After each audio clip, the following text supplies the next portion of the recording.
Welcome back mga ka-curious. Pag-uusapan natin ngayon ang kwento ng nakamamanghang survival story ni Terry Jo Duperrault na paniguradong hindi nyo palalampasin. Kaisa-isa siyang nakaligtas sa Bluebell Ship tragedy na nangyari sa karagatan ng Bahamas.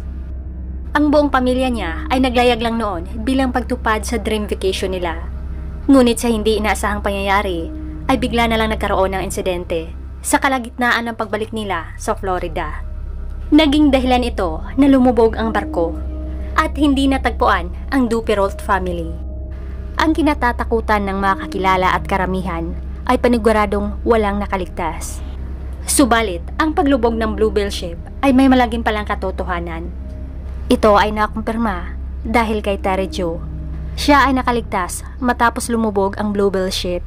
Ginawa niya ang lahat na paraan, mailigtas lang niya ang buhay. Bago siya tuluyang malunod, ay agad pala siya nakasakay sa isang maliit na life float. Ngunit hindi basta-basta ang pinagdaanan ni Terry sa karagatan. 4 na araw pa siya nagpalutang-lutang sa laot na walang pagkain at tubig bago siya natagpuan. At dahil sa kanya ay naisalaysay pa niya ang mga nangyari bago ang trahedya at naituro pa niya ang isang tao na responsable sa sinapit ng pamilya niya. Dahil naulila si Terry sa karagatan, kaya siya ay binansagan din na The Sea Orphan. Ang nakamamangha niyang kwento ay ginawan pa ng true story book na pinamagatang Alone or Found on the Ocean. At mismong si Terry ang author nito, co-authorized ni Richard Logan. Pero paano nga ba nagsimula ang trahedyang to? Tara, samahan niyo ako muli at sabay-sabay nating tunghayan ang Bluebell Ship tragedy.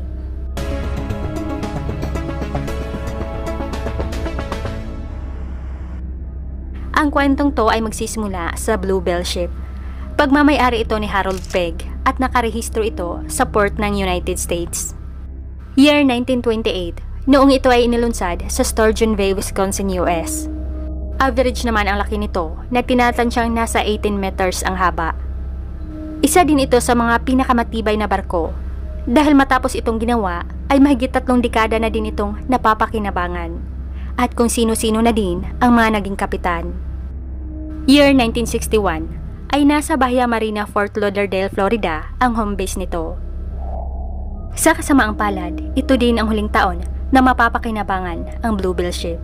At ang kahuli-hulihang mga pasahero ay ang Duperrault family at mga kakilala ng pamilya. Ang Duperrault family ay binubuo naman ng 5 miyembro. Si Arthur Duperrault ay ang head ng pamilya, 40 taong gulang. Isa naman siyang matagumpay na optometrist o eye specialist. Ang kanya namang asawa ay si Jean, 38 taong gulang. May 3 din silang mga anak. Ang panganay ay si Brian, 14 na taong gulang. Sunod ay si Terry Jo, 11 taon. At ang bunso ay si Rene, 7 taong gulang. Payapa at masaya namang naninirahan ang pamilya nila sa Green Bay, Wisconsin. At isa sa pinapangarap ni Arthur ay madala niya ang kanyang pamilya sa family cruise or voyage upang makita at ma-experience nila ang exotic lifestyle at climate ng Bahamas. Kaya matapos ng ilang taon na pag-iipon ni Arthur ay napagdesisyonan niya na tuparin na ang dream vacation nila. At napagplanuhan naman ng pamilya nila na maglayag sila sa karagatan ng Bahamas sa loob ng 1 linggo. Kaya noong November 8, 1961 ay nirentahan na ni Arthur ang Bluebell Ship sa halagang $515. At sa araw na ito ay nagsimula na silang bumiyahe mula sa home port ng barko sa Lauderdale, Florida patungong Bahamas. Kasama din ng pamilya ang 2 pang kakilala ni Arthur. At sa loob ng 4 na araw ng voyage nila ay dumaong din sila sa iba't ibang lokasyon. Tumigil sila sa Bimini, Western District ng Bahamas at sa Sandy Point sa Southwest Great Abaco ng Bahamas. Sa mga lugar na to ay nag-i-enjoy ang pamilya nila sa exotic culture. Kumain sila ng seafoods, nangongolekta ng seashells at bumili ng mga souvenirs. Bawat isa sa kanila ay masaya din na nakiisa sa mga aktibidad, lalong-lalo na sa snorkeling. Nakipagkita at nakipag-usap naman si Arthur sa isa niyang kaibigan dito. At isa sa binatawang salita ni Arthur sa kaibigan ay ang pangako niya na babalik ang kanyang pamilya dito sa Bahamas bago magpasko. At pagkatapos nito ay muli na silang bumiyahe. Ngunit ito na pala ang huling araw na nakita ang pamilyang Duperrault. November 30, 1961, ang mga crew ng isang oil tanker ay namataan ng isang miniboat.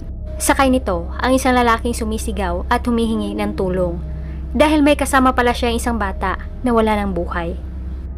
Nang na-rescue na nila ito, ay nagpakilala ang lalaki na si Julian Harvey. At ang wala ng buhay na bata ay ang bunso pala ng Maduperol na si Rene. Agad namang pinadala ang katawan ng bata sa coroner para ma-autopsy. Nakumpirma na ang cause of death nito ay drowning. At ipinadala naman si Julian sa Miami para makapagbigay ng statement sa mga Coast Guard investigators. Ayon ni Julian, ay kasama pala siya at ang asawa niyang si Mary sa mga Duperrault family na naglayag sa Bahamas. Pero gabi daw noong November 12, sa kalagitnaan ng karagatan, ay nakasalubong daw nila ang isang marahas na bagyo. Naging dahilan ito na nadamage ang Bluebell ship at nagkaroon din ng sunog matapos masira ang auxiliary gas tank ng barko. Unti-unti na ding lumulubog ang Bluebell sa karagatan. Kaya napilitan na lang si Julian na abandonahin ito. Sumakay siya sa reserbang mini-boat. At habang hindi pa siya nakalayo sa lumulubog na Bluebell, ay nakita naman ni Julian ang lumulutang na katawan ng 7 taong gulang na si Rene Duperrault. Kaya niretrieve niya ang katawan ng bata para subukan itong i-revive. Ngunit ang bata ay tuluyan na palang lumisan. At hindi na din niya nakita pa ang ibang miyembro ng Duperrault family. Maging ang asawa niyang si Mary ay hindi na din niya nakita pa. Sa pagkakataong to ay si Julian Harvey pa lang ang natagpo ang survivor.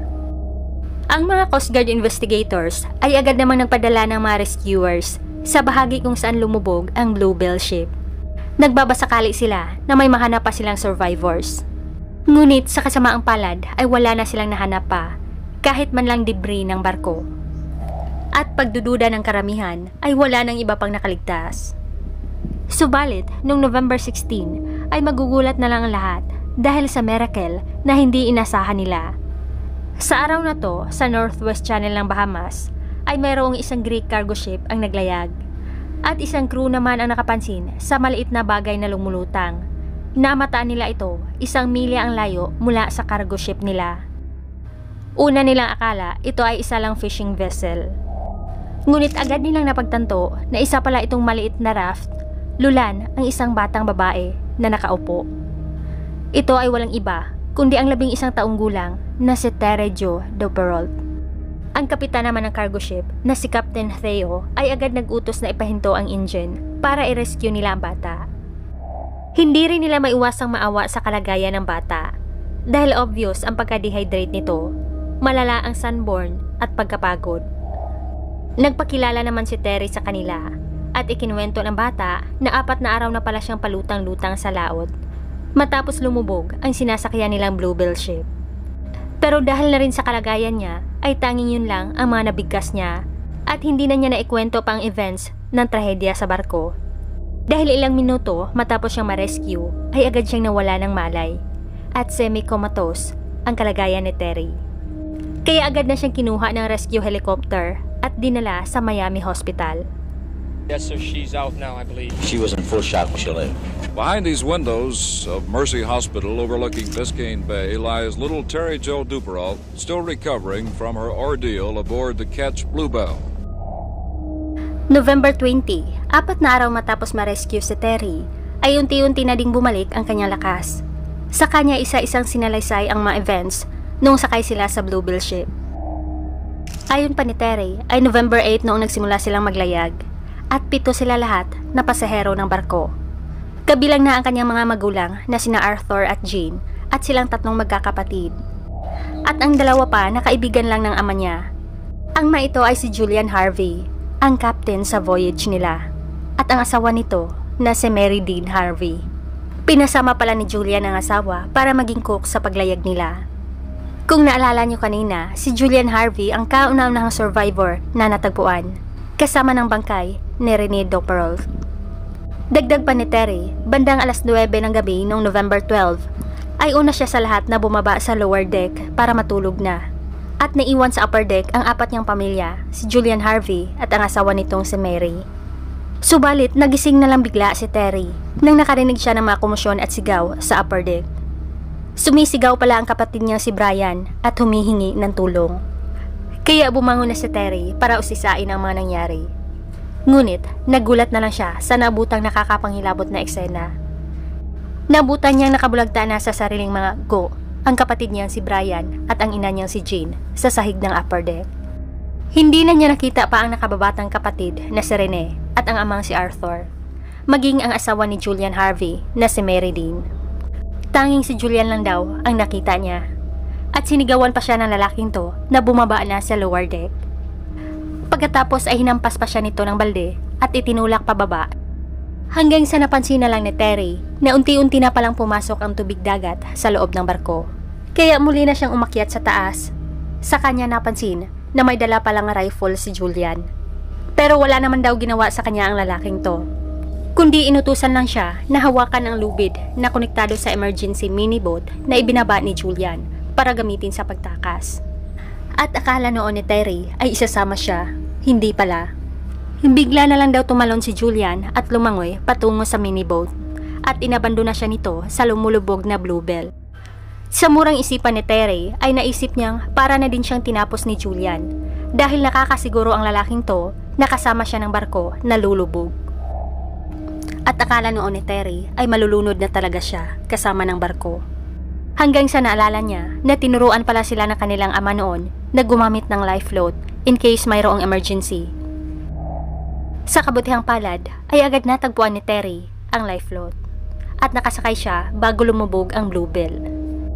At maliban dito ay sinabi din ni Terry sa mga investigators na wala palang bagyo noong gabing yon at wala ding sunog sa Bluebell. Dahil sa impormasyong ito ay mas lalo lang nagduda ang mga investigador kay Julian. Kasalungat kasi ang statement nito noon sa statement ni Terry. Sinabi kasi sa kanila noon ni Julian na mayroon daw bagyo at sunog. Dahil sa statement ni Terry ay sigurado na ang mga investigador na mayroong foul play ang sinabit ng Duperrault family. At ibinalita na din ng mga investigador sa bata na hindi na natagpuan pa ang makatawan ng kanyang pamilya. At tanging ang katawan lang ng kanyang bunso na si Rene ang na-retrieve. Sa kasamaang palad ay hindi na nila ma-interrogate pang muli si Julian Harvey dahil winakasan pala nito ang sarili matapos niyang malaman na na-rescue si Terry Jo. Agad pala nag-check-in noon sa isang motel si Julian at dito na niya tinapos ang sarili gamit ang razor blade. At nag-iwan pa siya ng pamamaalam na liham. Ayon niya sa kanyang liham ay napagod na daw siya at kinakabahan. At hindi na daw niya makakaya pa. Kasama din sa liham ni Julian ang hiling niya na ipapaubaya niya sa kanyang kaibigan na alagaan ang naiwan niyang anak na lalaki. Wala man lang ibang sinulat si Julian na paliwanag sa nangyaring trahedya. Kaya kahit wala na ang person of interest ay itinuloy pa rin ng mga investigador ang investigasyon para mabigyan man lang ng closure ang naiwang survivor na si Terry Jo. Sa pag-iimbestiga ay nalaman nila na si Julian Harvey, maliban na ito ay kapitan ng barko, ay isa din pala itong World War II veteran. 16 na taon itong nagserbisyo noon sa Air Force at fighter pilot din siya noong Korean War. Nagretiro siya sa serbisyo matapos siyang maaksidente, saka siya naging kapitan. At naging asawa niya si Mary. Ngunit, makalipas ng mga taon, ay nagkapatong-patong na din pala ang kanyang mga utang. At noong 1961, 2 buwan bago siya na-hire ni Arthur Duperrault na maging kapitan sa Bluebell, ay nag-arrange pala si Julian ng double indemnity insurance policy sa asawa niyang si Mary Dean. Ibig sabihin ng double indemnity, ang beneficiary ay makakatanggap ng dobleng insurance payout sakaling ang receiver ay pumanaw dahil sa aksidente. Kaya konklusyon ng mga investigador ay maaaring napagplanuhan na ni Julian na tapusin ang kanyang asawa para sa insurance nito. At ang pag-hire sa kanya ni Arthur Duperrault ay isa ng malaking pagkakataon para i-execute niya ang plano niya sa asawang si Mary. At sa huli ay ipapalabas niya na nagkaroon ng aksidente at nawala sa karagatan ang katawan ng asawa niya. Dagdag pa ng mga investigador ay maaari din na isa sa pamilyang Duperrault ang nakasaksi sa ginawa ni Julian sa asawang si Mary. Kaya tinapos na lang niya ang buong pamilya at pinalubog niya ang Bluebell para kapanipaniwala ang trahedya. Sa kanya ni-retrieve ang katawan ng batang si Rene Duperrault para may credibility ang kanyang kwento sa lahat. Maliban dito ay may mga insidente din noon sa buhay ni Julian na pinagdududahan din siya dahil sa insurance.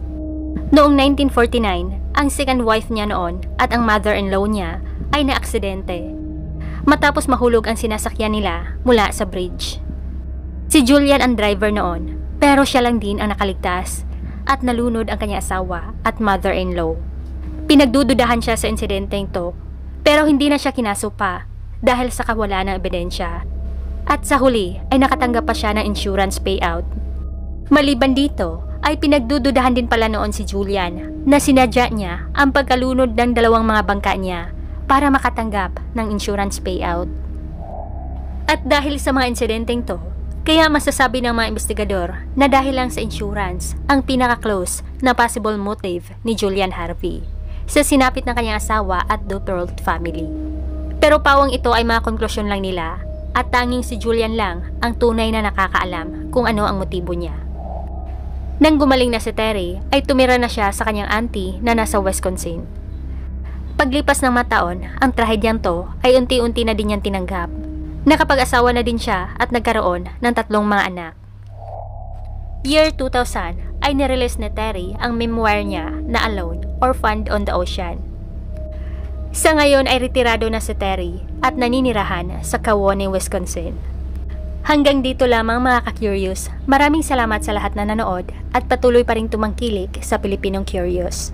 Maraming salamat kay Maria Rivera, Ninyo Rambo Kalapan, Pogi Mi, My World, Adel Salinog, Ray Vargas, Meds, Lexi, Miaue, V-World Cyprus, Kath Advice Stories, Bilog Maldita, Lisa the Explorer from Netherlands, Jaisa Mejia, Lady Isa, Mark Anthony Kiban, Biu Susidilmo Jr., Lani Lee from Cyprus, Evelyn Jonas at Maria Milanin Mikutwan.